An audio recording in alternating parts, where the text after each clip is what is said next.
Oke.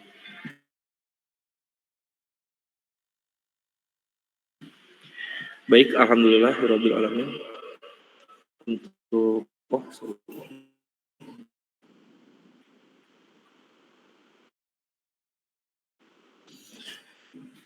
hatur nuhun untuk rekan-rekan yang sudah hadir ya di kelas secara offline hari ini dan apa untuk rekan-rekan yang terjebak hujan, mungkin belum sempat ke kampus juga ini terima kasih sudah hadir ya di agenda lanjutan perkuliahan RPL 2 di sore hari ini, tepatnya pertemuan ke-12 di hari Kamis tanggal 4 Januari. Nah, alhamdulillah minggu ini juga minggu pertama di tahun baru ini, jadi semoga semangat-semangatnya masih baru dan sesuai dengan yang kita udah bahas minggu lalu ya. Di akhir tahun kita akan, melanjutkan, eee, pembahasan teori mengenai RPL 2 dan pengerjaan tugas besarnya. Nah, maka untuk agenda hari ini kita akan bahas 2 hal. Jadi ini kalau misalkan kita lihat, silakan buat teman-teman yang udah join secara offline ataupun online untuk mengisi presensi pertemuan 12-nya ya. Di sini, ada beberapa orang yang belum hadir juga gitu ya, dari 38 mungkin dikurang dengan yang MSIB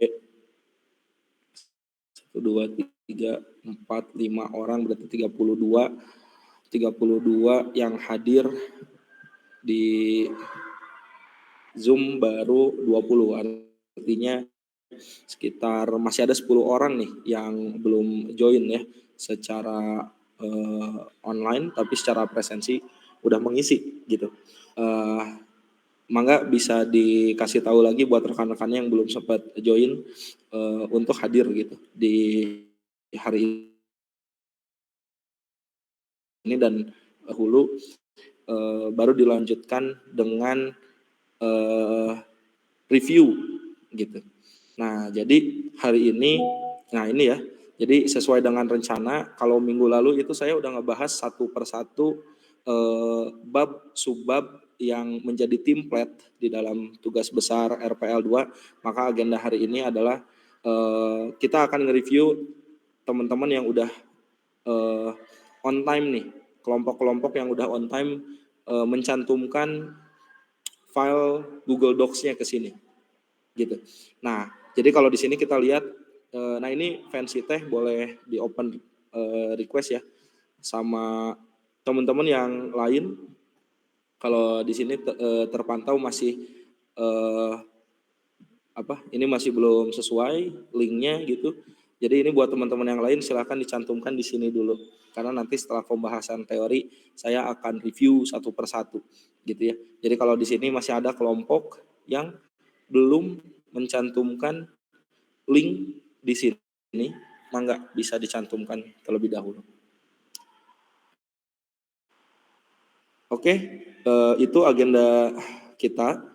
Kita akan langsung mulai saja dulu di sesi pertama yaitu lanjutan pembahasan teori mengenai RPL 2. Nah, maka rekan-rekan seperti yang sudah dibahas di minggu lalu, di after UTS ini teman-teman sudah bisa langsung melakukan coding in paralel dengan pembuatan dokumentasi karena desain sprintnya sudah selesai sebelum UTS.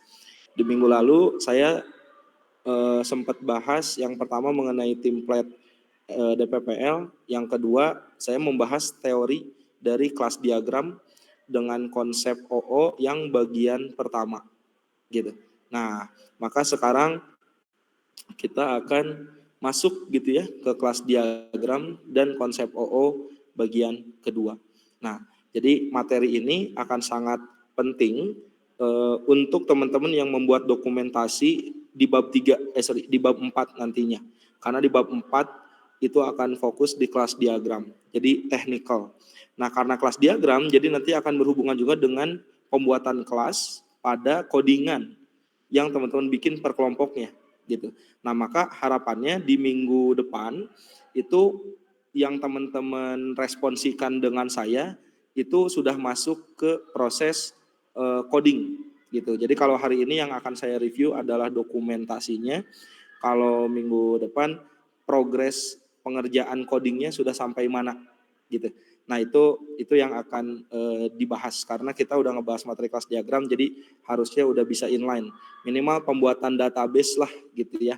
Pembuatan database yang teman-teman nantinya bikin serta kerangka coding itu harapannya bisa ada progres di hari Kamis minggu depan gitu.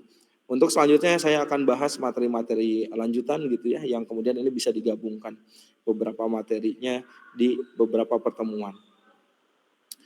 Oke, saya langsung masuk aja ke lanjutan materi mengenai kelas diagram.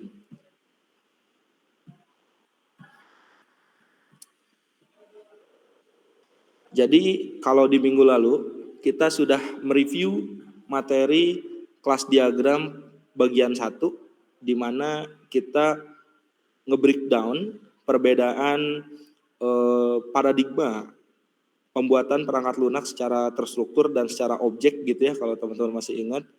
Kemudian dilanjutkan juga kita dengan mengidentifikasi objek-objek dan kelas-kelas seperti apa gitu ya dikatakan pemrograman berbasis objek. Dilanjutkan juga dengan hal-hal yang unik yang ada di pemrograman berbasis object oriented dan itulah yang kita bahas minggu lalu seperti enkapsulasi, abstraksi, inheritance dan polymorphism gitu. Nah, maka hari ini kita akan bahas mengenai relasi kelas diagram yang lebih advance gitu. Jadi kalau minggu lalu ini ya kita udah bahas konsep kelas diagram, objek dan kelas, konsep OOAD dan OOP, ada enkapsulasi, pewarisan polymorphism, serta abstraksi. Nah, hari ini kita akan lanjutkan pembahasan kelas diagram part 2, yaitu bagian relasi.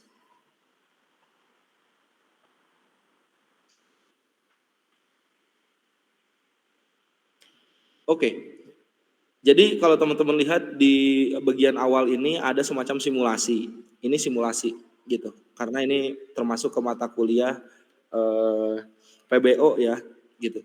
Nah jadi sebetulnya ini mau memperlihatkan pada rekan-rekan bahwa dengan studi kasus ini maka cara ngodingnya bisa loh pakai objek gitu.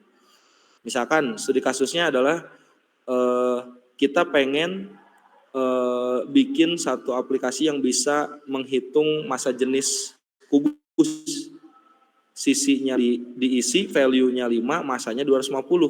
Maka ketika dihitung keluar hasilnya volume dan massa jenis. Nah, ini programnya kurang lebih seperti ini gitu. Nah, maka karena kita ngoding berbasis objek, maka kita harus berpikir studi kasus ini berdasarkan objek. Nah, maka dibuatlah seperti ini. Ini bentuknya kubus, kemudian ada sisi sama massa sebagai atribut, tipe datanya integer dan identifiernya private gitu. Kemudian kita bisa pasang getter setter ya, karena di sini udah private. Lagi-lagi kenapa private? Karena untuk tujuan enkapsulasi, pembungkusan agar lebih secure gitu. Nah, baru deh kita bikin metode namanya hitung volume dan hitung massa jenis disertai parameter masing-masing. Nah, ini adalah gambar kelas diagramnya. Artinya, jadi kalau nanti teman-teman ngerjain tugas besar gitu, sudah berpikir secara objek gitu, maka harus bisa menggambarkan kelas diagram seperti kubus ini. Nah, seperti itu ya. Jadi ini studi kasus gitu. Kalau cara ngodingnya seperti apa itu kemudian sebetulnya jadi latihan atau tugas. Namun di pertemuan kali ini tidak akan saya jadikan tugas atau latihan untuk teman-teman, tapi ingin memperlihatkan saja bahwa ini studi kasus seperti yang di kiri bisa digambarkan menjadi kelas diagram seperti yang di kanan. Sama juga dengan ini ya, ingin memperlihatkan studi kasus mengenai Peter yang vegetarian, kemudian punya 4 kaki dan berwarna abu-abu gitu. Dan Peter ini adalah seekor kelinci. Nah itu kalau kita bikin konsep kelas diagram bisa dibuat juga seperti ini ke dalam konsep inheritance gitu. Dari animal ke rabbit kemudian masuk. Dan yang terakhir sebetulnya ini visualisasi dari karakter anime yang kemudian teman-teman bisa melakukan eksplorasi konsep dari anggota-anggota Akatsuki ini kalau dibuat menjadi relasi inheritance seperti apa, kalau dibuat ke dalam konsep polymorphism seperti apa, setelah itu dibuat gambar kelas diagramnya, dan setelah itu dibuatlah codingan konsep output sesuai dengan eksplorasi yang teman-teman bikin gitu. Nah, jadi ini ada 3 latihan yang sebetulnya jawabannya sudah saya kasih ya. Nah, ini ada contoh yang masa jenis gitu ya. Jadi kalau kita bikin konsep berbasis objek, ini ada public class kubus, sisi massa, ada getter setternya. Nah, di sini ada hitung volumenya. Ini rumusnya ya, sisi kali sisi kali sisi. Kemudian yang hitung massa jenis, massa dibagi si volume itu sendiri. Dan ini adalah kelas main kelasnya gitu. Dimana di sini kita panggil konsep instansiasi objek seperti ini, kubus, O kubus, new kubus, di set sisinya 5 dan 250, maka selanjutnya adalah ditampilkan si massa jenis sama hasil perhitungannya serta volumenya juga gitu. Nah, jadi ini adalah contoh coding yang kalau kita terjemahkan kelas diagramnya seperti ini dan studi kasusnya seperti ini gitu ya. Nah, ini semoga bisa memberikan gambaran yang paling sederhana ketika nanti teman-teman mau ngoding di tugas besar RPL 2 ini, karena 1 minggu ke depan at least teman-teman udah masuk ke progres pengerjaan coding. Ini yang Rabbit juga konsepnya seperti ini, namun kalau untuk yang Akatsuki ini sifatnya eksplorasi gitu ya. Tidak ada satu jawaban yang fix karena konsep inheritance dan polymorphism di dalam Akatsuki itu bisa macam-macam gitu ya. Jawabannya itu bisa macam-macam. Bisa dibuat konsep parent dan child dari inheritance berdasarkan desa asal kayak gitu. Anggota Akatsuki mana saja yang berasal dari Konoha misalkan kayak gitu. Desa Akatsuki mana aja yang berasal dari desa pasir misalkan. Atau bisa juga berdasarkan kekuatan gitu ya. Jadi yang jadi parentnya adalah kekuatannya justru. Dan anak-anaknya itu yang turunan dari kekuatannya. Misalkan kita cari sesuatu dikatakan kelas jika ada objek-objek yang similar. Nah, maka yang similar selanjutnya selain asal negara itu adalah kekuatan. Misalkan ada yang kekuatannya Sharingan gitu ya. Kekuatan Sharingan itu ternyata nggak dimiliki hanya satu orang gitu. Maka si kekuatan ini bisa kita bikin cantolan menjadi sebuah kelas. Kemudian ada juga misalkan yang paling kerasa dari sini yang bisa kita implementasikan ke dalam konsep inheritance dan polymorphism adalah Pain ya. Pain Akatsuki yang kemudian dia punya 5 kalau nggak salah 5 apa 6 gitu ya.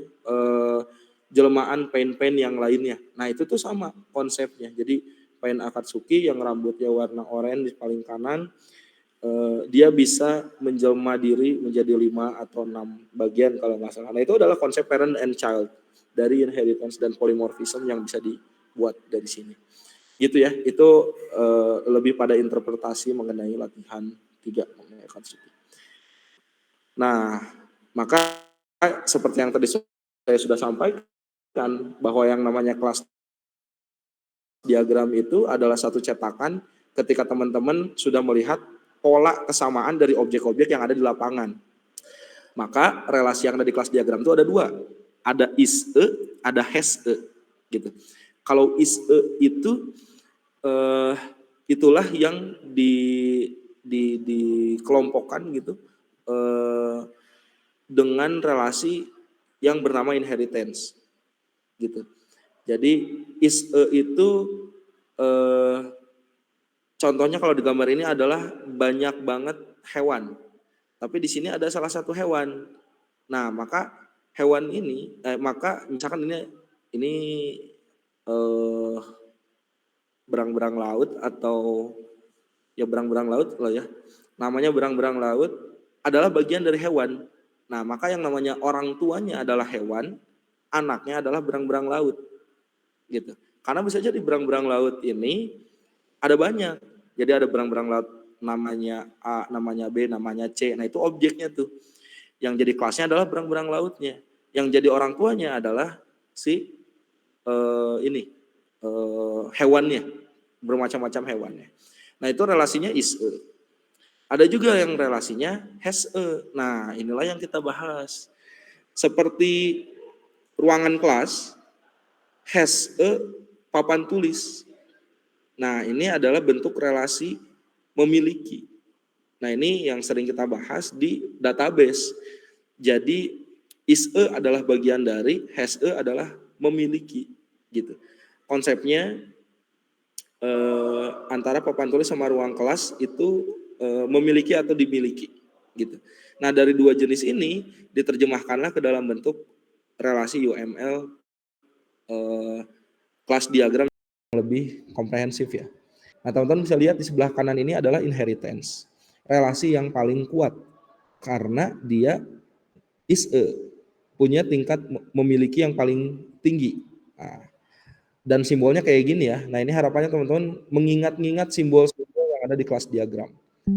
Diturunin dari inheritance yang pertama adalah komposisi filled diamond arrow, di mana satu kelas itu berisi berbagai macam kelas.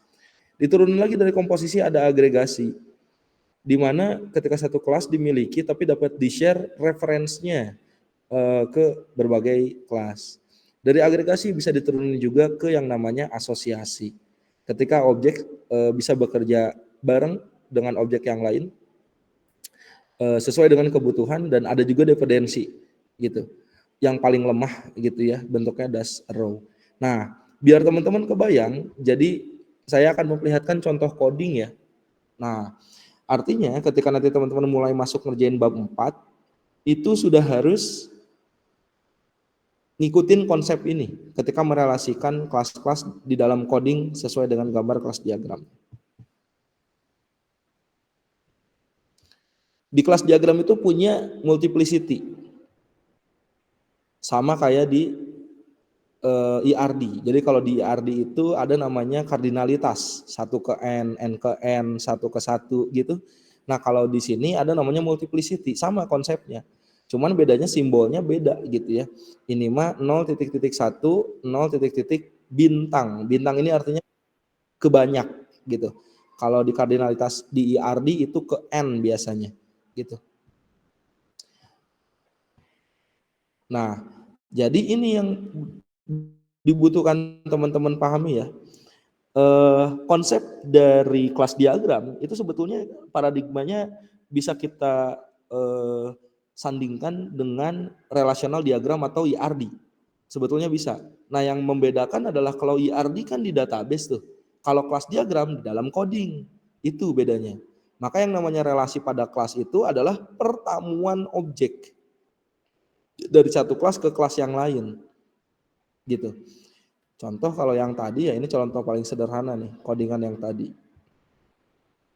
Nah, kita tuh punya dua kelas ya.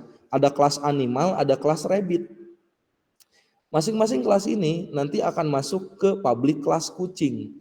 Yang di dalamnya ada kelas utama. Ada main page gitu ya. Nah, di sini teman-teman bisa lihat di public kelas kucing ini dimasukkan rabbit dengan objek cat gitu ya, yang isinya rabbit. Ini value-nya, value konstruktornya ada Peter, False, Grace, 4 dan Gray kayak gitu. Nah, konsep mendaftarkan rabbit ini alias kelas rabbit ini, kelas rabbit kan punya kelas tersendiri ini, ke dalam kelas kucing atau kelas yang lain, inilah yang dinamakan relasi antar kelas gitu. Jadi kalau nanti teman-teman lagi ngoding, udah bikin konsep IRD-nya dan diterjemahkan ke dalam bentuk kelas diagram, di kelas diagram itu harus diimplementasi ke dalam coding. Nah, maka nanti yang akan saya cari adalah ininya aja. Kapan teman-teman akan menginstansiasi objek dari satu kelas ke kelas yang lain. Nah, ada nggak kira-kira gambarnya di dalam dokumentasinya? Gitu. Itu aja sederhananya. Nah, biar lebih kebayang kita lihat satu-satu ya. Dependensi. Ketika objek work briefly ya, nah kita lihat ya. Ini dependensi Kapan sih teman-teman pakai relasi dependensi? Itu adalah ketika teman-teman menggunakan fungsi untuk tujuan yang umum. Gitu. Contoh teman-teman butuh regex atau perhitungan matematika yang ditawarkan oleh kelas bawaan dari IDE yang teman-teman bikin. Kan sering ya kayak gitu. Misalkan kita ngoding di Android pakai Java gitu atau Kotlin gitu. Itu kan mengextend kelas tertentu gitu ya. Nah, ketika mengextend kelas tertentu tuh kita memanggil fungsi-fungsi yang ada di dalam kelas tersebut. Nah, ketika kita menggunakan fungsi-fungsi untuk tujuan umum tersebut, maka bisa banget itu dibuat menjadi sebuah dependensi. Gitu. Artinya sesuatu yang bisa kita gunakan atau kalau di sini nama relasinya uses gitu. Langsung aja dipakai. Nah, ini yang butuh diperhatikan ya. Jadi bentuk relasi dari dependensi itu bisa dilihat dari 3 hal. Ada parameter method, ada return value, ada variabel lokal gitu. Jadi ada penggunaan kelas B sebagai parameter method di kelas A, penggunaan kelas B sebagai return value di kelas A, dan penggunaan kelas B sebagai variabel lokal di kelas A. Jadi untuk dependensi itu tidak hanya satu objek bertamu ke kelas yang lain, satu objek dari satu kelas ke kelas yang lain, tapi juga dengan parameter return dan variabel lokalnya. Nah ini biar kelihatan contohnya ya. Misalkan teman-teman bikin public class rapot, bikin kelas kedua namanya public class siswa gitu. Nah di kelas siswa teman-teman bikin fungsi namanya kenaikan kelas, parameternya masukin parameter kelas rapot. Nah ketika kelas rapot dijadikan parameter di sini, inilah yang namanya dependensi parameter gitu. Karena dia rapot udah punya kelas tersendiri dan dipakai di kelas siswa gitu. Jadi kalau teman-teman lihat di sini nggak ada instansiasi objek gitu ya, tapi adanya penggunaan rapot di dalam atribut parameter. Yang kedua adalah return value. Kita punya public class rapot sama public class siswa. Nah, si rapot ini dijadikan return value atau nama fungsi yang unik gitu. Nama fungsi yang bisa kita bikin sendiri. Seperti ini. Atau bisa juga dibikin menjadi, nah ini yang tadi saya sampaikan di awal, ini adalah bentuk instansiasi objek menjadi sebuah variabel lokal gitu. Public class rapot, public class siswa. Nah di sini ada void isi rapot, isinya menginstansiasi objek. Ini yang mainstreamnya lah, ibarat kata ya. Rapot sama dengan new rapot gitu. Ini konstruktornya nggak ada isinya apa-apa. Nah ini nama variabel lokalnya namanya rapot dengan huruf R kecil gitu. Nah ini tuh udah termasuk relasi ini. Ini namanya relasi dependensi. Itu contohnya ya. Yang kedua asosiasi. Asosiasi ini konsepnya atribut. Jadi yang berelasi ke kelas yang lain dengan konsep atribut. Kita lihat gitu ya contoh codingannya. Asosiasi itu nggak punya kemampuan navigasi, artinya nggak ada panah gitu. Kalau nggak ada panah berarti itu bisa dari kedua sisi saling mendaftarkan. Contohnya kayak gambar ini. Kita punya kelas blog entry, kita punya kelas blog account. Dia berelasi secara asosiasi. Nggak ada panah nih masing-masing. Maka atribut yang ada di blog account itu bisa dipindah atau dipanggil ke dalam blog entry. Ini contohnya. Private blog account, blog. Nah ini dapatnya dari blog account. Yang blog account itu bisa mendaftarkan blog entry. Misalkan blog entry-nya bentuknya array. Kenapa array? Karena ada tanda bintang gitu. Jadi kalau nanti di tugasnya teman-teman ada yang single data, maka multiplicity-nya 1. Tapi kalau misalkan ada yang bentuknya bintang seperti ini, maka yang harus teman-teman lakukan adalah bikin array di dalam atribut datanya. Nah, ini fungsi atau relasi kedua, asosiasi. Nah, selanjutnya adalah asosiasi yang punya panah. Kalau asosiasinya punya panah, ya maka tinggal salah satu saja si atribut datanya dipanggil gitu. Nah, ini contohnya. Ini kalau ternyata satu ke satu tanpa panah. Jadi teman-teman bisa lihat di atas itu ada kelas sekolah, ada kelas kepala sekolah. Nah, masing-masing kelas ini punya atribut nama sekolah sama nama kepala sekolah. Nah, di kelas yang direlasikan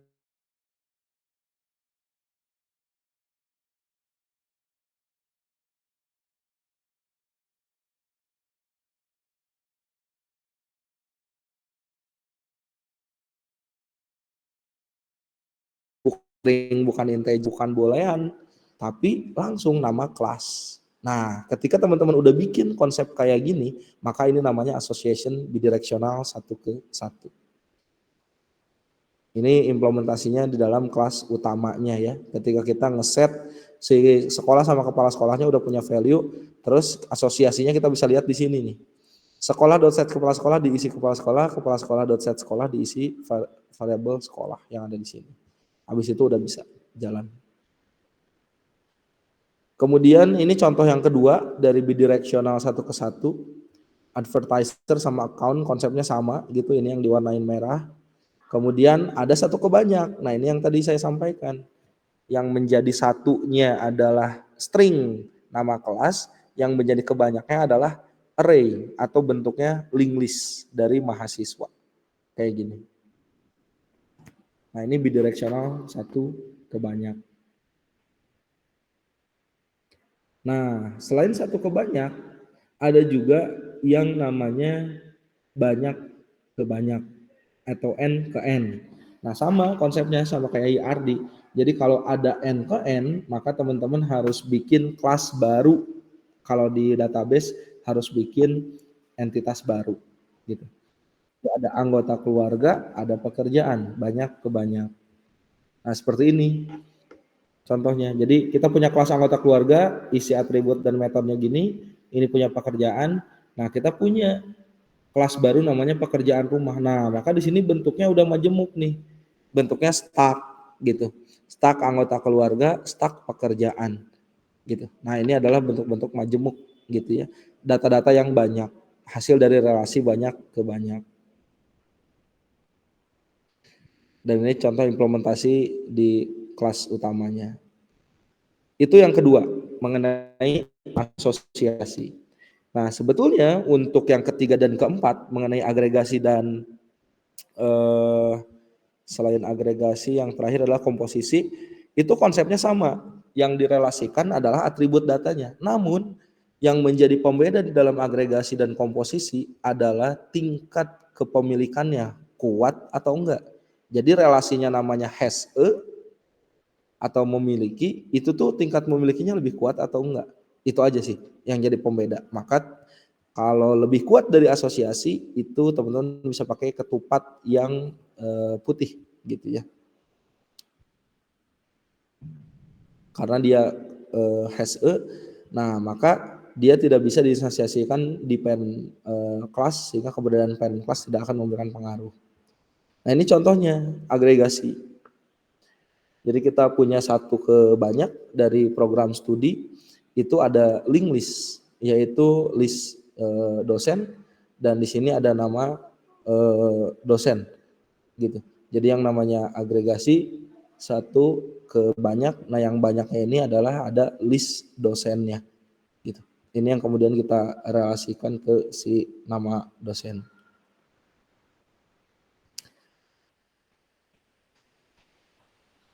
Nah, yang terakhir adalah komposisi. Komposisi ini yang lebih kuat dari agregasi. Nah, maka ini ya implementasinya.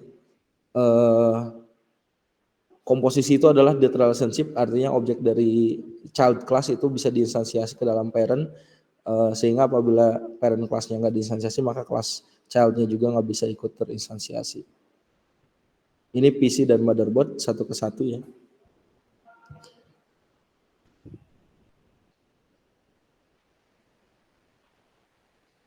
Ini mobil dengan roda, kita punya yang dimerahin, nah yang dimerahin inilah yang dinamakan komposisi gitu. Nah, jadi kalau teman-teman lihat perbedaan kalau cara ngodingnya sama, yang jadi beda adalah tingkat kepemilikannya lebih tinggi atau enggak. Contoh kalau di sini yang lebih tinggi yaitu komposisi, adalah PC dengan motherboard. Itu kan secara kepemilikan bisa dibilang PC tanpa motherboard nggak bisa jalan gitu. Motherboard juga berjalan sendiri tanpa casing bisa-bisa aja sih sebenarnya. Nah gitu. Maka kemudian di sini dikasih satu ke satu. Jadi punya tingkat kepemilikan. Nah tinggal kekuatannya aja komposisi. Begitu juga dengan mobil dan roda. Mobil tanpa roda nggak bisa jalan. Roda jalan sendiri nggak ada orangnya. Jadi bisa saling eh, kuat gitu si relasinya. Nah itu analogi-analoginya. Nah, maka ini kurang lebih hubungan relasinya ya. Asosiasi, agregasi, komposisi. Komposisi itu tadi yang paling dalam, yang paling kuat relasi has e-nya. Karena yang paling kuat dari kelas diagram adalah inheritance. Dia mah udah harus nurut banget gitu ya sifat dari orang tuanya. Kalau komposisi itu masih bisa tidak sebegitu kuat gitu. Nah ini implementasinya agar teman-teman bisa lebih kebayang ya. Kita punya kelas universitas, fakultas, jurusan, dan dosen. Masing-masing kelas ini, itu kalau misalkan universitas ditutup, maka fakultas dan jurusannya akan hilang. Gitu. Tetapi dosen bisa tetap ada. Begitu juga relasi antara fakultas dengan jurusan bisa ikut hilang. Nah, kenapa? Karena teman-teman bisa lihat, universitas, fakultas, sama jurusan itu dikasih relasi agregasi gitu. Dikasih relasi komposisi yang warnanya hitam atau dicetak bold gitu ya. Karena dia komposisi has maka tingkat kepemilikannya kalau saya ditutup atau saya nggak punya maka kalian juga nggak akan punya gitu. Kalau saya hilang maka kalian juga akan hilang. Nah itulah universitas, fakultas, dan jurusan.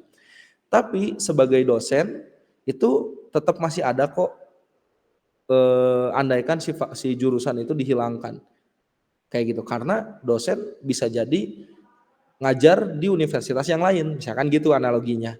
Maka karena dosen bisa bikin channel YouTube untuk bikin konten ajar juga bisa kan gitu ya. Maka kenapa relasinya memiliki tapi memilikinya warnanya ketupat putih alias agregasi karena dia tuh tidak lebih kuat dibanding komposisi. Nah ini interpretasi komposisi dan agregasi ya. Begitu juga sampai ke asosiasi dan yang awal tadi gitu. Oke, ini generalisasi inheritance sudah sempat dibahas kemarin.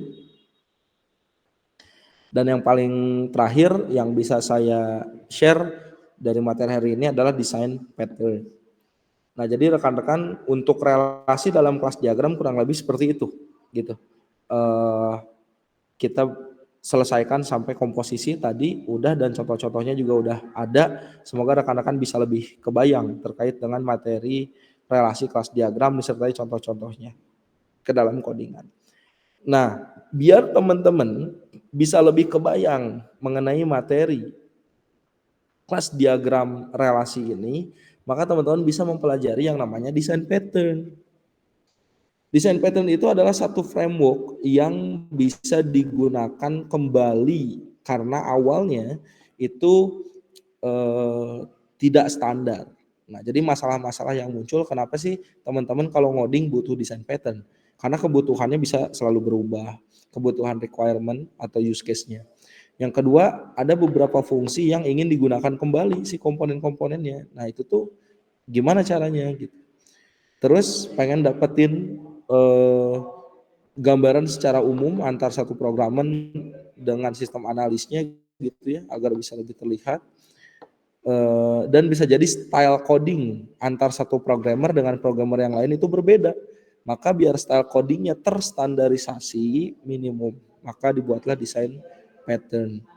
Desain pattern adalah sebuah template yang dibuat oleh The Gang of Four, di mana terdiri dari 3 kelompok besar atau 23 pattern ya. Ada creation pattern, struktural sampai ke behavioral pattern. Dan sequence diagram itu adalah salah satu bagian dari behavior pattern. Nah ini contohnya kalau teman-teman pakai konsep framework model view controller gitu.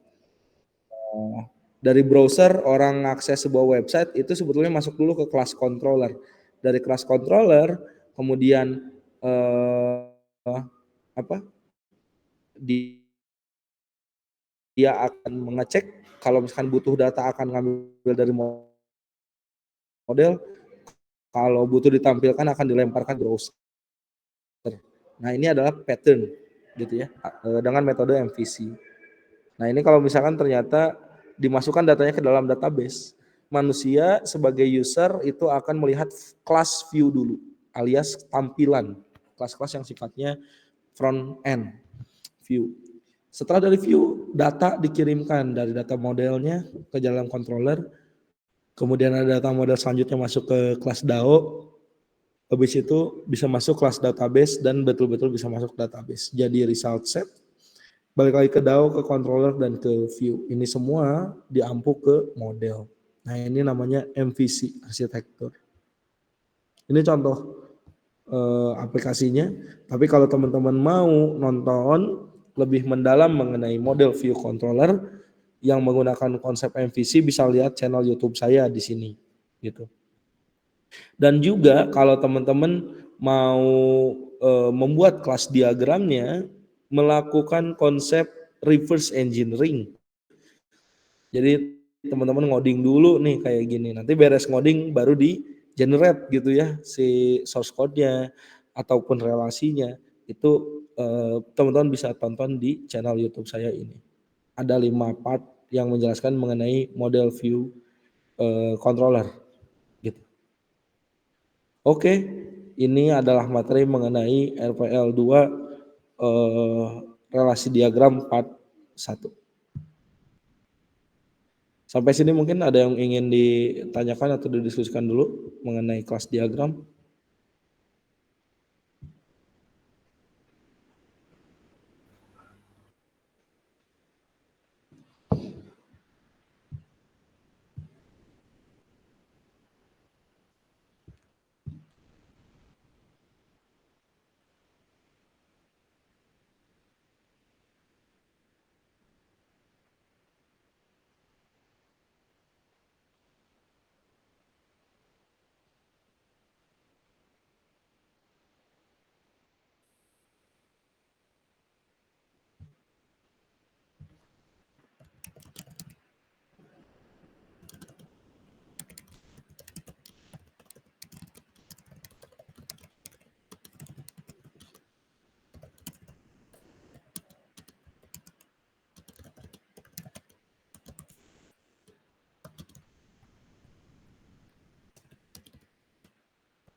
Oke, jadi untuk materi kelas diagram bagian kedua ini bisa teman-teman masukkan langsung ke pengerjaan di tugas besarnya, di dokumentasinya di Google Docs-nya itu untuk bagian kelas diagram yang punya gambar relasi, dan nanti bisa dicantolin juga ke dalam codingnya gitu.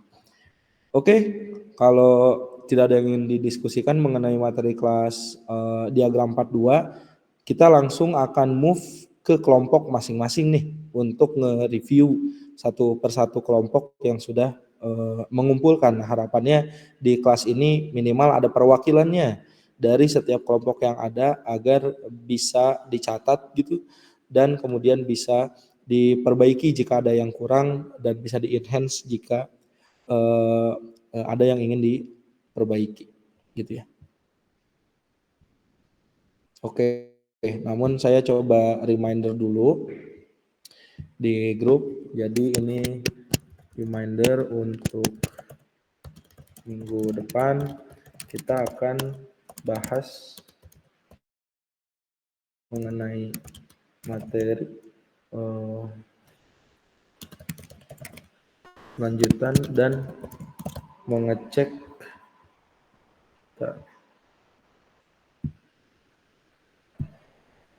Jadi di sini tuh ada package diagram dan sequence diagram.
Oke,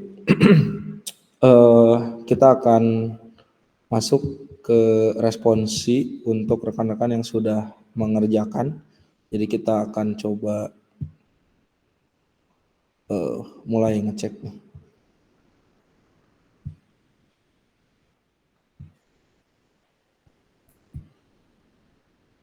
Oke, saya akan mulai buat teman-teman yang udah ngumpulin duluan tadi ya di sininya.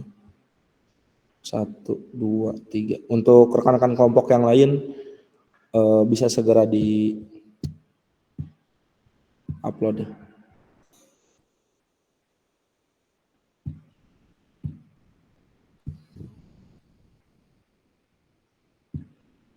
Oke, saya mau tanya dulu untuk perwakilan kelompok fancy teh ada hadir?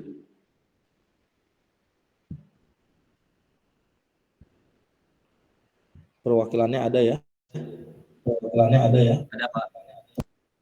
Oke, nanti bisa dicatat ya hal-hal yang jadi reviewnya ya sambil nunggu buka Miro. Ayo Kak sebentar.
Oke, baik kita mulai.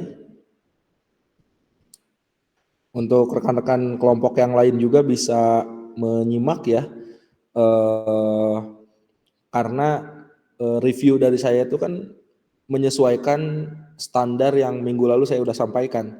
Nah, tinggal disesuaikan aja dengan studi kasus masing-masing ya, value-value-nya. Oke, gini.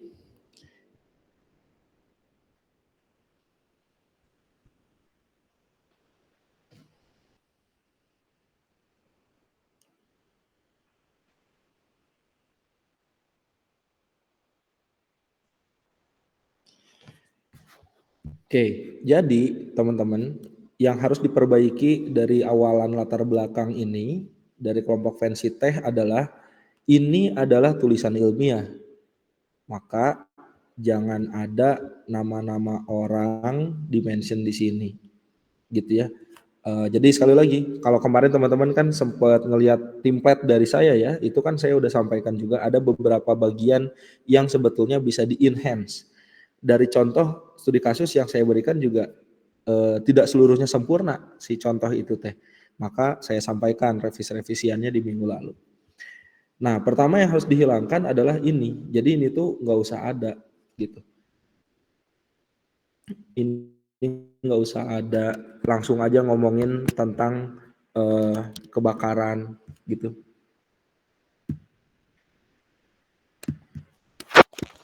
Jadi ini harapannya nggak ada, langsung obrolin tentang kebakaran dan kebocoran gas di Kota Bandung tercatat, jangan ada karena ini masih awal gitu. Jadi langsung aja ngomongin kebakaran dan kebocoran gas Bandung mengalami peningkatan yang signifikan. Misalkan gitu ya, ini ngikutin data aja. Dilihat dari kapan sampai kapan misalkan gitu. Hal ini dibuktikan misalkan gitu dengan data dari, nah langsung gini, dinas. Nah ini jangan disingkat, langsung aja dinas ke B itu apa. Nah ini nggak semuanya orang paham. Jadi ilmiah itu kalau teman-teman maka nggak boleh dulu dibikin singkatan. Contohnya kayak gini. Jadi kalau di sini ada Internet of Things dalam kurung IoT, ini boleh. Ketika di bagian bawah ini kita mention lagi IoT gitu. Tapi kalau di bagian atasnya itu nggak dimention PB itu apa, maka nggak boleh ada singkatan kayak gini. Mencatat bla bla bla bla bla. Nah, cara ngereferensinya ini juga itu harus pakai IEEE gitu. Jadi di bagian reference bookmark equal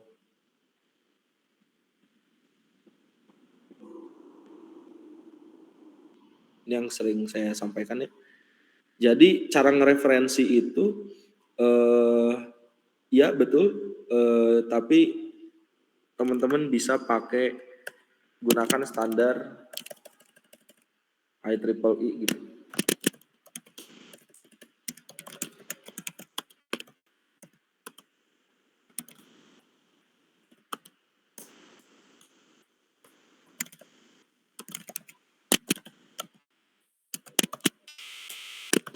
Artinya template yang seperti ini, nah nanti harus disesuaikan dengan standar IEEE dan jangan lupa dikasih nomor biasanya. Jadi kalau dikasih nomor itu akan merujuk pada bagian lampiran ya. Jadi di bagian lampiran itu akan ada ini apa daftar pustaka gitu. Nah, jadi ini paragraf 1 ngomongin kebakaran secara umum dan ngomongin angka-angka besarnya. Nah, baru deh berdasarkan hasil wawancara yang dilakukan kepada 5 narasumber. Ini bisa langsung aja, narasumbernya itu adalah cantum, ini yang harus diganti.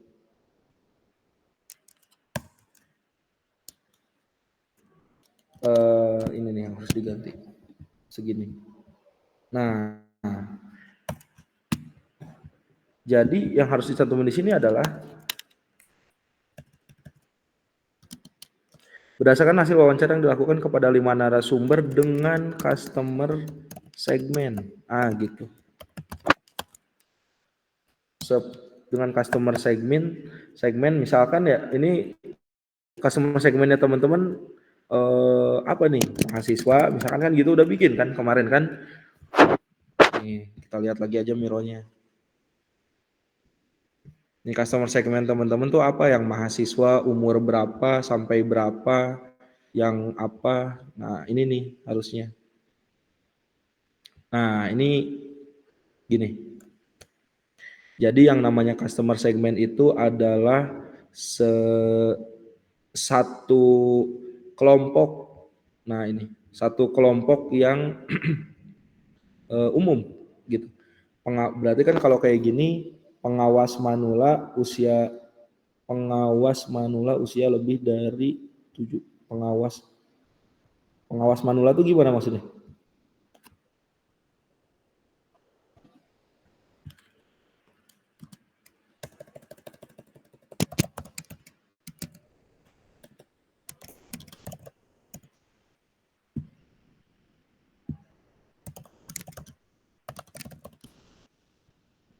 Ini teman-teman kelompok ini masih nyimak nggak?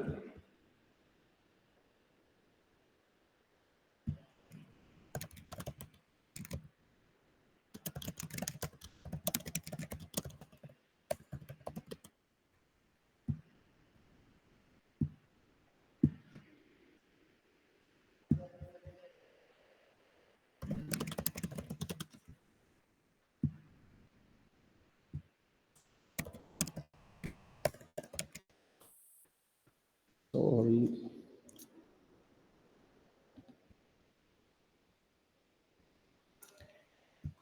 Nah, ini dimasukin aja. Jadi ini adalah customer segmennya teman-teman, bentukan yang umum gitu. Ini bentukan umumnya udah ada, itu langsung aja dimasukin ke sini. Dikasih yang seperti apa gitu.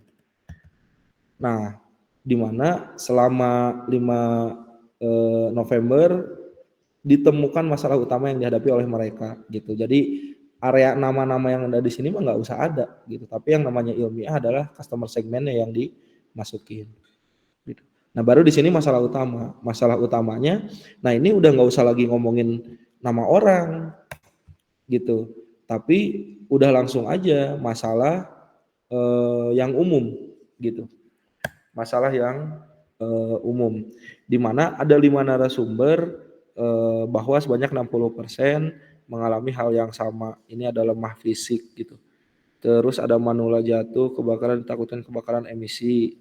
Masalah kedua dari Alif, nah bukan kayak gini. Jadi bukan dibuat paragraf masalah per orang gitu. Ini ya. Jadi yang harus dimasukkan di sini tuh bukan per orang kayak gini, tapi generiknya, masalah-masalah yang umum yang didapatkan dari setiap orang. Maka yang dicantumin itu sebetulnya masalah-masalah asumsi yang di atas ini nih. Seberapa persen yang sering meninggalkan lansia, seberapa persen yang khawatir meninggalkan lansia di rumah, seberapa persen yang meninggalkan lansia di rumah dan punya bantuan ke orang lain. Apakah selama ini caranya efektif atau enggak? Nah, ini berapa persennya, bukan per orangnya gitu. Jadi ini segini, ini harus ganti perspektifnya. Bukan per orang, tapi hasil dari berbagai orang dibuatkan persentase masalah yang valid. Bisa jadi satu masalah, satu paragraf, di mana satu masalah bisa didukung dengan berbagai riskit yang valid gitu. Gitu ya. Jadi masalahnya bukan per orang. Misalkan Alif punya masalah ini. Nah, jadi si persentase ini tuh justru dari jumlah orangnya, bukan ininya. Kalau ini mah nggak masuk logika. Ini angka 40% tuh dari mana? Ya. Didapatkan tanggapan bahwa sebanyak 40% mengalami hal yang sama. Hal ini dikuatkan dengan data sebanyak 40%. 40% kok di atasnya ngomonginnya Alif gitu. Kok di sini Yohanes gitu. Nah ini tinggal didalat aja nama-nama orang yang langsung aja fokus ke dalam masalah. Ini diganti ya. Nah udah nih ini ngomongin masalah. Jadi ini revisi. Perspektifnya bukan berdasarkan per orang tapi akumulasi gitu. Berdasarkan pemaparan fakta ditemukan satu teknologi yang menjadi solusi untuk membangun perangkat IoT agar bisa mengantisipasi. Nah ini dihilangin aja, nggak usah ada narasumber ke satu ini tuh.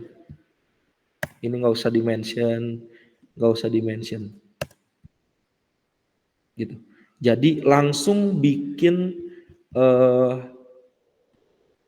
jadi di bagian ini seperti yang udah saya sampaikan. Jadi pakai template UVP message.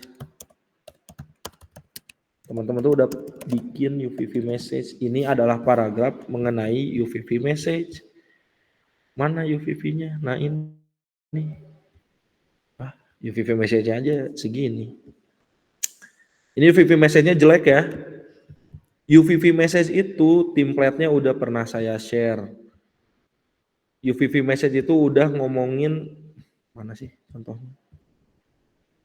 Nih, ini UVP message itu kayak gini. Produk kami bernama apa? Membantu, bukan nama respondennya, tapi dimension customer segmentnya, membantu orang tua yang berumur sekian, sekian, sekian gitu. Jadi ini mispersepsi dari kelompok fancy nih. Bukan dimension narasumber ke satu, kedua, ketiga, keempat, kelima, bukan. Tapi langsung lagi-lagi customer segmentnya. Customer segment itu yang tadi, yang laki-laki, perempuan, berumur sekian, yang apa gitu. Nah ini harus diganti.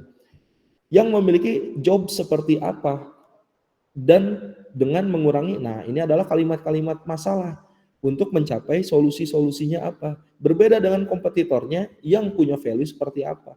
Jadi silahkan ganti kalimat ini, kalimat terakhir menggunakan template UVV message gitu. Lihat kembali slide saya gitu ya. Ini silakan dirombak gitu untuk redaksi kalimat paragraf terakhir. Nah, sederhananya adalah nge-compile ini, nge-compile 5 masalah ini dan 5 solusi ini ke dalam bentuk paragraf ditambah dengan nama produknya apa gitu. Perangkat IoT dan lain-lainnya itu udah oke gitu. Gitu ya, itu untuk paragraf pertama, mangga silahkan bisa diperbaiki. Kira-kira udah bisa nangkep teman-teman yang fancy teh? Ya, sudah Pak. Ya, sudah Pak. Oke. Nah, ini juga langsung nih diperbaiki yang maksud udah kelihatan. Jadi ini tuh langsung aja gitu. Diisi dengan ya berarti maksud dari penelitian ini adalah membangun perangkat lunak berbasis IoT kayak gitu kan. Perangkat lunak Android gitu dengan teknologi IoT misalkan. Bernama apa? Nama produknya apa? Langsung di-mention.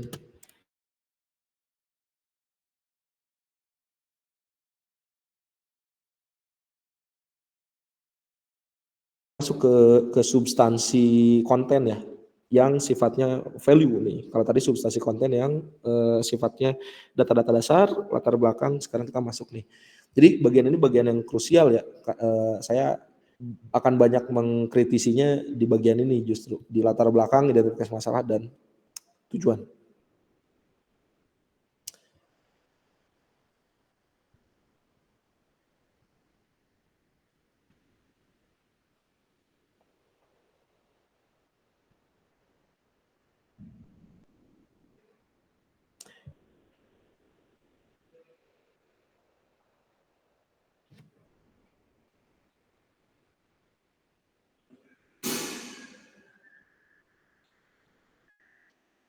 Kayaknya ini secara substance harus ditajamkan deh. Kita lihat dulu hasil risetnya.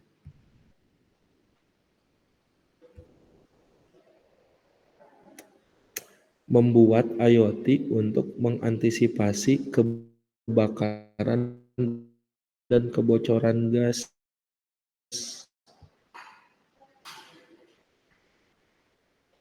Solusinya antisipasi kebakaran dan kebocoran gas. Boleh diceritain nggak masalah sama solusi itu nyambungnya gimana nih?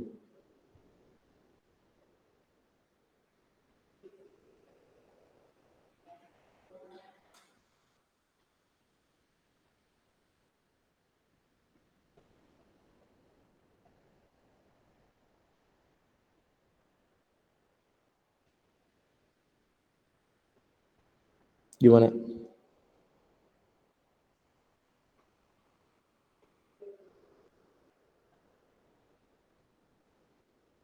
Sebentar, Pak. Ini apa kaitannya kebakaran sama kebocoran gas dengan manula nih? Nah ini agak krusial, agak krusial nih.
Hmm,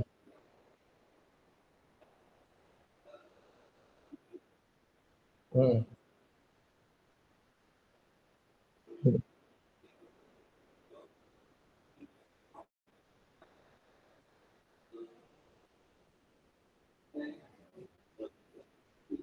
hmm.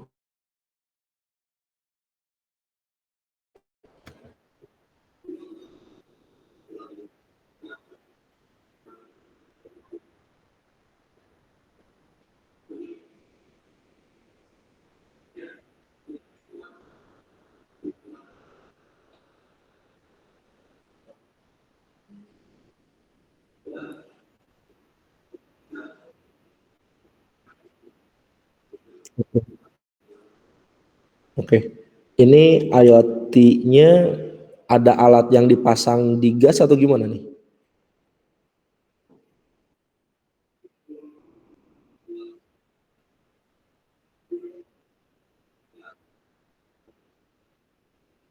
Hmm,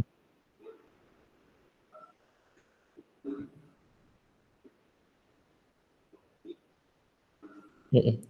Cara ngedeteksinya gimana? Dari asap atau dari bau gas atau gimana?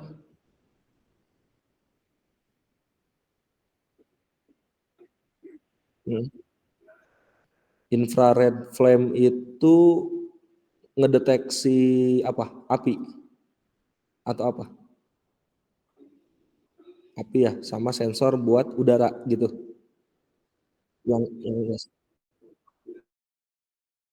Oke, oke. Nah, kalau gitu karena eh nah ininya yang harus disesuaikan. Nih, jadi yang dimasukin di masalah utama yang ada di sini adalah Ini yang saya sampaikan minggu lalu ya. Masalah-masalah yang ternyata setelah teman-teman analisa itu valid. Jadi kalau ada masalah yang nggak valid nggak usah dimasukin dan itu udah teman-teman lakukan.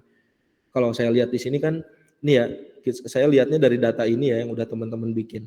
Di sini ada 3/5 menyatakan bahwa masalah ini valid. Masalah yang mana? Yang ini. Manula jatuh atau menjatuhkan barang yang menyebabkan kebakaran.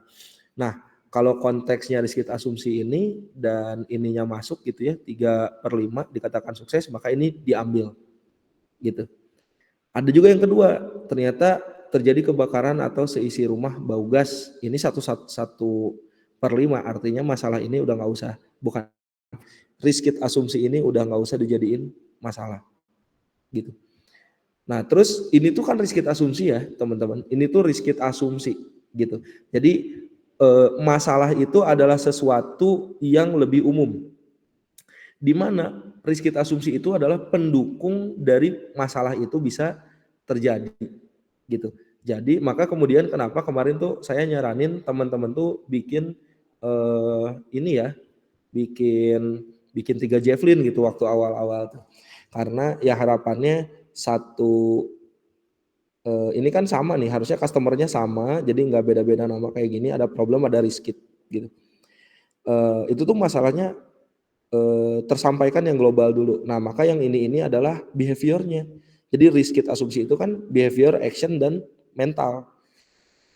Ketika terjadi masalah tersebut, apa gitu. Nah, jadi ini bisa memasukkan yang valid-valid sesuai dengan hasil interview. Oke, saya langsung aja ya ke sini. Nah, maka kalau diceritain kayak tadi, yang harus dijadikan redaksi utama itu adalah sesuatu yang spesifik bisa menjadi value ke produknya teman-teman gitu. Jangan sesuatu yang terlalu umum gitu ya. Contoh kalau mendengarkan penjelasan yang tadi itu, kalau kita lihat masalahnya adalah ini ya, misalkan sulitnya mengawasi, kalau ini spesifiknya adalah isu mengenai kebakaran, oh ini nih, sulitnya mengawasi potensi kebakaran yang disebabkan oleh kebocoran gas di dalam rumah gitu. Karena kan fokus utamanya adalah orang yang menunggu manula. Nah, kemudian manulanya standby. Sebetulnya manula itu bisa aja ngelakuin apapun di rumah, bukan hanya tetangga kan gitu ya. Tapi kalau misalkan goalnya adalah IoT dan ingin memberikan fungsi untuk mengantisipasi kebakaran dan kebocoran gas, yang kalau tadi saya dengar ceritanya akan ada 2 sensor yang digunakan, pendeteksian api dan suhu. Ketika ada kalimat sulitnya mengawasi potensi yang disebabkan oleh kebocoran gas yang ada di dalam rumah, nah maka nanti bisa ditambahkan juga gitu. Si problem yang lainnya itu adalah sulitnya melakukan antisipasi gitu. Antisipasi resiko misalkan gitu. Kalau di sini kan evakuasi diri ya gitu. Sulit melakukan antisipasi resiko yang terjadi jika kebocoran gas di dalam rumah terjadi misalkan gitu. Antisipasi ini kalau di kalimatnya teman-teman adalah dalam hal ini adalah mengevakuasi diri misalkan kayak gitu.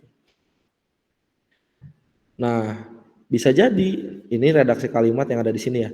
Ketika paman di luar, di rumah tidak bisa mengawasi nenek sendirian atau sulitnya mengawasi nenek sendirian karena dipanggil harus bekerja ke sawah. Nah, kalimat-kalimat kayak gini kalau di ilmiah tuh jelek. Gitu. Karena ini mah kalimat ngobrol gitu. Maka teman-teman harus package kalimat-kalimat kayak gini itu menjadi kalimat yang lebih general. Contoh, sulitnya meminta bantuan ketika terjadi kebocoran gas di dalam rumah. Gitu. Nah, ini tuh tiga kalimat umum. Sulitnya mengawasi potensi kebakaran yang disebabkan oleh kebocoran gas dalam rumah, sulitnya melakukan antisipasi resiko yang terjadi jika kebocoran gas di dalam rumah itu kejadian, sama sulit meminta bantuan gitu. Ini kan konteksnya ini ya. Nah, maka kalimat positifnya apa? Ya tinggal diganti. Kalau di sininya 3 berarti kan ini bisa disesuaikan ya. Jadi memudahkan dalam memberikan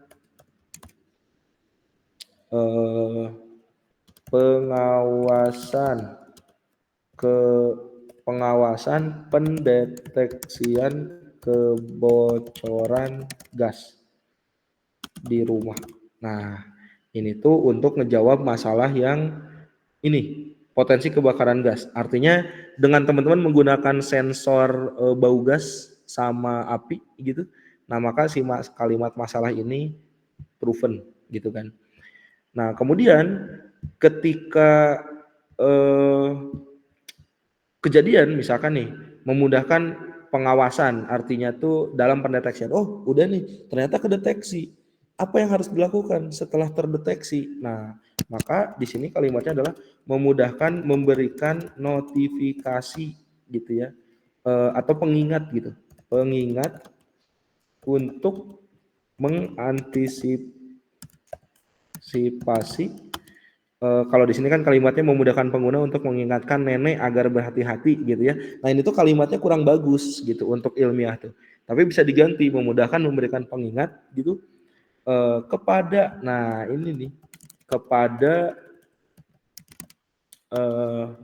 apa ya, anggota keluarga di rumah ataupun tetangga untuk mengantisipasi kebocoran gas yang terjadi. Nah, satu lagi ini bisa nih, kalau tadi masalahnya adalah sulitnya meminta bantuan ketika terjadi kebocoran gas di rumah, nah bisa aja teman-teman bisa nambahin satu masalah, yaitu ini ya, misalkan memudahkan memberikan notif atau pengingat permohonan bantuan kepada tetangga gitu, tetangga sekitar. Nah, gini, memudahkan memberikan pengingat permohonan bantuan kebocoran gas kepada tetangga sekitar. Ya itu sih kurang lebih kayak gini ya. Nah, kayak gini, jadi kalimat-kalimat yang teman-teman bikin ini itu bisa disesuaikan gitu dengan kalimat-kalimat yang berdampak berdasarkan produk yang akan teman-teman bikin. Karena teman-teman sekarang lagi bikin produk IT, maka value-value-nya juga harus disesuaikan dengan value-value yang ada di produk IT. Kurang lebih kayak gitu ya untuk bagian ini. Ada yang mau tanyakan dulu nggak?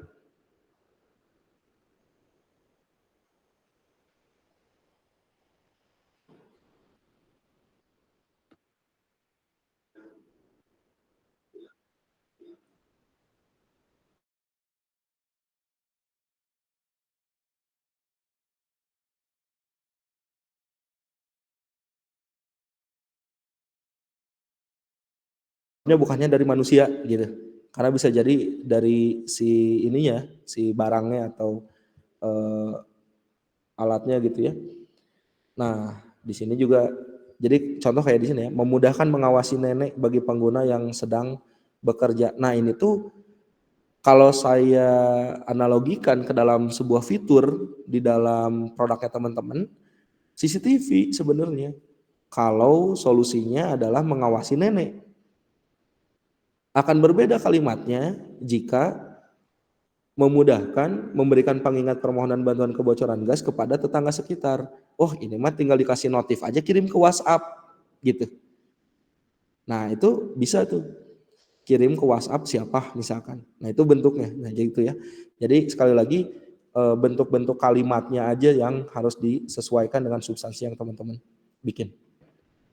Gitu. Oke, ini cukup menarik ya karena udah berdasarkan hasil riset lapangan dan ternyata segmennya sangat spesifik gitu ya yang tinggal bersama manula gitu ketika si manulanya nggak lagi ada di rumah. Nah ini menarik perspektifnya karena bagaimana jika si pengawasnya sedang tidak ada di rumah gitu. Nah maka dipasanglah IoT kan kurang lebih gitu ya ceritanya. Nah maka ketika konteksnya kayak gitu eh, agak tricky nih kalau misalkan yang kita awasi manulanya gitu. Karena resiko yang lebih besar bukanlah manulanya ya kalau dilihat dari solusi yang ada di sini gitu, tapi memberitahu jika terjadi kebakaran dan kebocoran gas gitu. Maka jadikanlah manula itu satu trigger aja atau salah satu reason aja gitu bahwa isu utama ini tuh ya bisa terjadi bukan hanya karena manula gitu ya. Nah, ini yang menarik nih. Manula jatuh ke lantai. Nah, ini kan udah hal yang lain ya, gitu. Kalau tapi menariknya karena teman-teman fokusnya adalah di kebakaran kebocoran gas, berarti kan si asumsi ini emang nggak digunakan ya. Jadi ini udah oke. Oke, saya selanjutin dulu.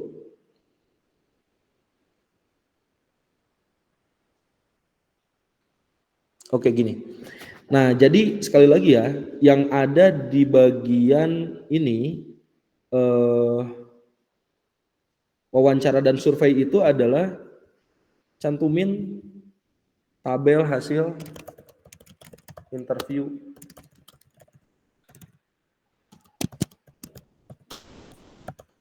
Teman-teman bisa lihat contoh yang saya kirim sih gitu. Jadi ini tuh sebetulnya tinggal nge copy paste Javelin board sama nge copy paste resume hasil interview gitu.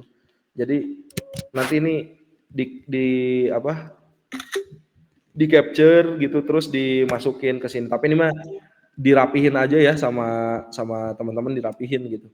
Ini mah contohnya kurang lebih kayak gini gitu. Jadi emang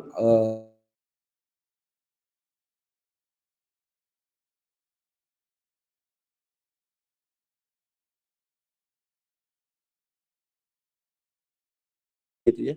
Eh, hasil Javelin board juga dimasukin. Terus ini juga teman-teman kalau mau masukin ini harus disertai dengan gambar. Nah, ini juga tadi kan udah saya sampaikan ya. Jadi lagi-lagi silahkan cari template menyajikan referensi dengan format IEEE. Silahkan baca contoh-contohnya di paper.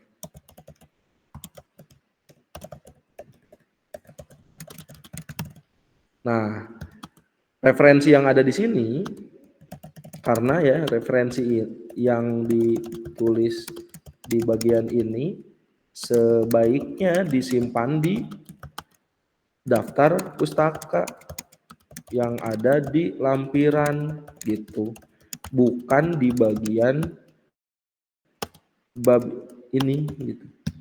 Karena yang harusnya ada di bagian konten itu hanyalah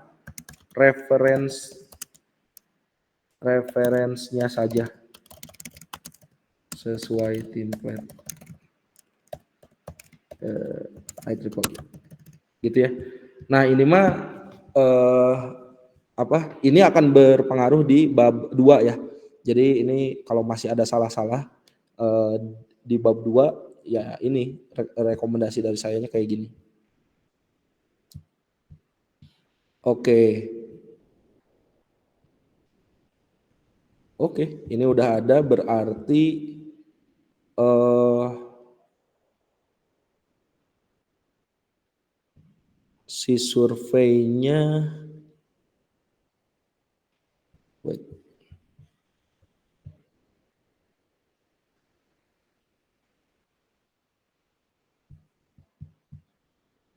Oke.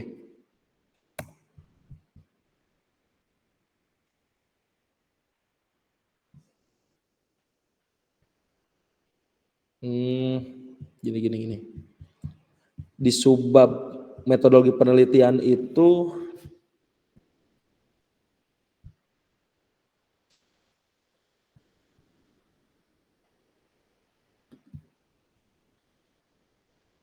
coba template.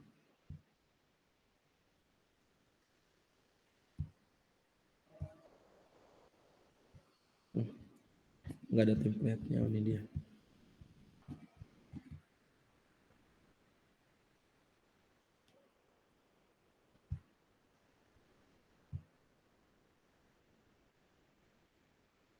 Nah, ini jadi di bagian metodologi penelitian atau 1.4 itu tidak usah ada ini. Tidak usah ada ini, tidak usah ada wawancara, tidak usah ada survei. Tapi langsung masuk ke metode mengenai R&D saja gitu. Jadi subbab 1.4 isinya hanya nama metode penelitian saja. Karena kalau studi literatur, wawancara sama survei ini mah adalah cara untuk melakukan bagian yang selanjutnya, yaitu 1.1. Nah, ini udah bener. Metodenya apa? Studi literatur. Metodenya ada apa? Wawancara. Metodenya apa? Satu lagi observasi misalkan. Dan ini pun ini harus di-update ya. Jadi silahkan dituliskan seluruh teori yang mendukung pembuatan tugas besar ini. Gitu. Jadi ini mau masih template dari saya. Ini masih belum bagus diganti. Nah, yang wawancara ini udah oke. Gitu ya. Jadi bagian atas ini harus diganti gitu. Oke. Metode pembangunan perangkat lunaknya tinggal ditambahin gambar aja di sini ya. Jadi kalau ini konsepnya adalah incremental, maka tambahkan gambar ilustrasi metode pembangunan perangkat IoT.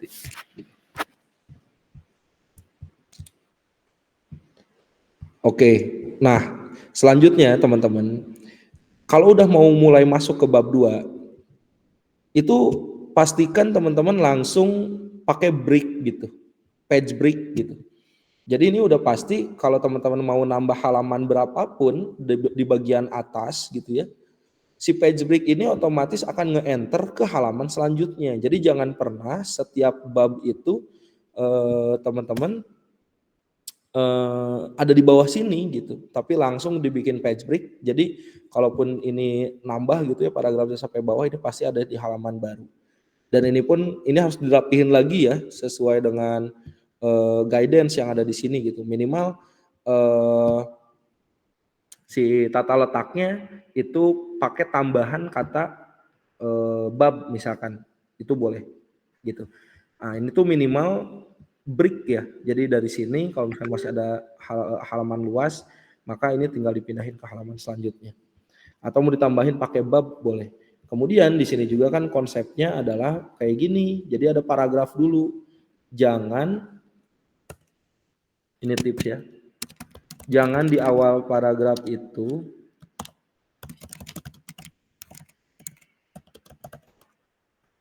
langsung poin gitu, tetapi diberikan redaksi kalimat dalam bentuk paragraf.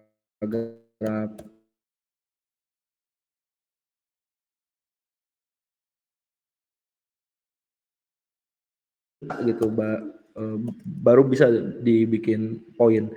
Nah, kalau misalkan ternyata ini adalah tinjauan pustakanya teman-teman dan punya referensi gitu ya, nah maka di awalnya tuh bikin paragraf dulu, baru dibikin poin-pointer seperti ini. Nah, ini si referensi ini lagi-lagi ya, ini mah disama ini, sama feedback saya terkait referensi yang di atas tadi. Nah, ini. Kayaknya untuk template ini akan bab 2 gitu. Nah, ini juga udah harus dikasih redaksi kalimat ya, jadi nggak bisa cuma gambar-gambar aja. Ini selanjutnya juga bisa. Nah, ini yang saya sampaikan gitu kemarin. Jadi yang ada di sini tuh masih berupa seharusnya yang ada di sini bukanlah yang teman-teman bikin gitu. Yang ada di bagian bab 2 adalah teori dan simbol dari use case gitu. Nah, gitu. Jadi bukan langsung use case-nya teman-teman yang dimasukin ke sini. Karena use case ini mah nanti adanya di bab 3 gitu. Tapi yang harus dimasukkan di sini adalah simbol artinya apa, ini artinya apa gitu. Jadi daftar simbol, begitu juga dengan ini, activity diagram juga sama. Yang ada di bagian bab 2 ini adalah harusnya apa itu activity diagram gitu kan. Ya teori-teori lah ya, simbolnya dari activity diagram gitu. Jadi kalaupun mau masukin contoh ya bisa, tapi sampel aja gitu. Nah soalnya gambar ini itu harusnya udah bisa dimasukin ke bab 3 aja. Kayak gitu. Oke ini udah ada kelas diagramnya, sequence dan lain-lain. Nah jadi ini belum rapi karena ini contoh-contoh ini harusnya adanya bukan di bab 2 gitu ya. Ini contoh-contoh ini bukan di bab 2 tapi adanya justru nanti di bab-bab 3 gitu. Jadi yang ada di sini mah pure hanya teori ini yang udah saya jelasin minggu lalu. Oke, di sininya belum update. Ini juga sama, ini juga sama. Ini mangga bisa diupdate lagi sampai ke sampai ke use case gitu. Nah, maka nah ini use case-nya aja belum ada gitu. Padahal nyantumin use case tuh di sini, bukan di bab 2 tadi. Jadi siapapun nih di kelompok ini yang ngerjain bab 2 itu kayaknya nggak nyimak tuh minggu lalu. Saya nyampein bahwa di bab 2 itu pure teori, kalau ada simbol sama penjelasan dari simbolnya dicantumin juga di situ. Justru kalau untuk yang teman-teman kerjakan yaitu dimasukinnya di bab 3. Nah, di sini aja masih kosong. Padahal teman-teman di atasnya udah ngerjain. Gitu ya. Oke. Nah, kurang lebih ini ya, teman-teman gambaran revisian dari saya buat kelompok yang fancy. Namun harapan saya teman-teman yang masih standby di sore hari ini bisa menyimak gitu feedback-feedback yang muncul ke kelompok ini. Tentunya kelompok ini harus segera memperbaiki. Tapi karena waktunya terbatas ya, sekarang udah jam 17.39, dan ya kurang lebih juga teman-teman kelompok yang lain juga butuh untuk direview juga. Maka harapannya teman-teman yang lain bisa belajar dari kelompok ini hasil reviewnya. Kelompok ini jelas harus merevisi kalau teman-teman di kelompok lain tentunya jika ada hal-hal yang wah iya nih kelompok saya juga masih belum tepat bagian tertentu yang saya sampaikan tadi, maka bisa langsung segera diperbaiki hari ini. Gitu. Gitu ya. Nah, jadi ini karena udah jam 17.39 saya udah selesai mereview yang fancy, silahkan diperbaiki. Kelompok lain juga sama, silahkan diperbaiki. Minggu depan kita lanjutkan lagi responsi seperti ini, gitu ya. Jadi bukan berarti seluruh kelompoknya nunggu gitu, tapi harapannya kelompok yang lain bisa ngerevisi juga penjelasan saya terhadap studi kasus kelompok fancy ini.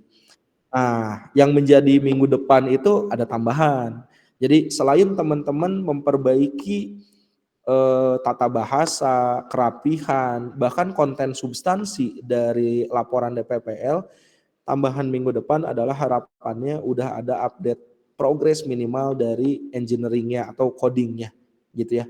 Itu aja paling tambahannya. Jadi minggu depan, nah ini harapannya teman-teman bisa hadir secara offline agar betul-betul bisa catch up langsung secara fisik. Tapi kalaupun berhalangan kayak hari ini nanti kita bisa discuss, bahkan bisa hybrid juga. Untuk kelompok fancy, ada yang mau ditanyakan dulu?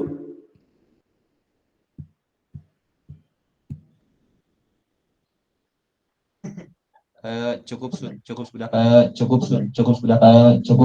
Oke. Baik, hatur nuhun sekali lagi untuk rekan-rekan yang sudah hadir. Lagi-lagi ya, kita sedang berproses melakukan pengerjaan tugas besar dan cukup banyak. Jadinya harapan saya teman-teman bisa betul-betul berprogres sesuai dengan hasil diskusi kita di setiap minggunya. Mau kelompok yang lagi di review ataupun tidak, itu harapannya bisa menyesuaikan revisian yang saya kasih. Bukan di akhir ketika kita akan melakukan UAS. Karena kalau di UAS nanti resiko ketidaksesuaiannya akan cukup besar gitu ya. Nah, karena responsi terkait laporan DPPL ini akan menjadi kunci kualitas laporan teman-teman ketika skripsi nanti. Jadi maksud saya manfaatkan waktu responsi dengan saya karena ini akan menjadi standar minimum ketika teman-teman akan mengerjakan skripsi di semester akhir nanti.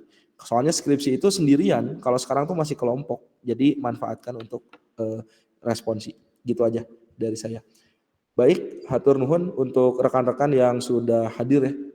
Satu orang di kelas ini dan rekan-rekan yang sudah hadir juga secara online.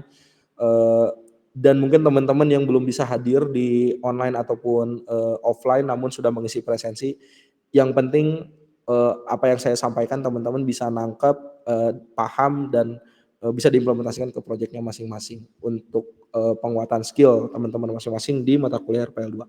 Saya izin tutup agenda hari ini dengan alhamdulillahirabbil alamin. Mangga kita ketemu lagi Kamis depan. Wassalamualaikum warahmatullahi wabarakatuh. Hatur nuhun. Waalaikumsalam warahmatullahi wabarakatuh.